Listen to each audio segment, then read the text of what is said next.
দাড়ি হলো নারীর যৌবনের সুইচ। আহা, ইউনূস সাহেব হলো আল্লাহর প্রক্রিয়াতে আসা একজন নবী। আমাদের বাংলাদেশে কিছু কিছু হুজুর আছে তারা দাড়ি টুপির অন্তরালে ধর্মটাকে ধ্বংস করে দিচ্ছে। তারেক মনোয়ার সাহেব আছেন একজন, তিনি তো কথায় কথায় মিথ্যা কথা বলেন। ইংল্যান্ডে ফুটবল খেলেন, যে তিনি গানের শিক্ষক ছিলেন, আবার তিনি বলেন গান গাইলে ও তার কবর দেওয়া যাবে না।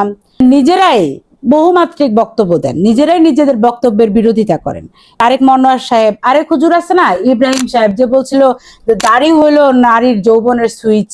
সুইচ খ্যাত ইব্রাহিম হুজুর নিজেদেরকে ভাইরাল করার জন্য চাচ্ছে তাই কথা বলে। এরা কিন্তু ইউনূস সাহেবকে, নোবেল বিজয়ী ইউনূস সাহেবকে কিন্তু হাসিনার আমলে বলতো যে সুদখোর, ঘুষখোর, অমুক তমুক, নামাজ পড়ে না, বেনামাজি, মুখে দাড়ি নাই, হ্যাঁ, জাহান্নামী, বিভিন্ন ট্যাগ এই লোককে লাগিয়ে।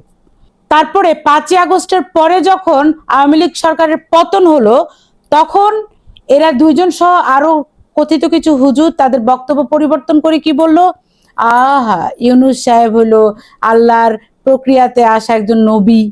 আস্তাগফিরুল্লাহ, ইউনূস সাহেবের মতো মানুষ হয় না। পারলে তারা ইউনূস সাহেবকে সৃষ্টিকর্তা বানিয়ে ফেলে।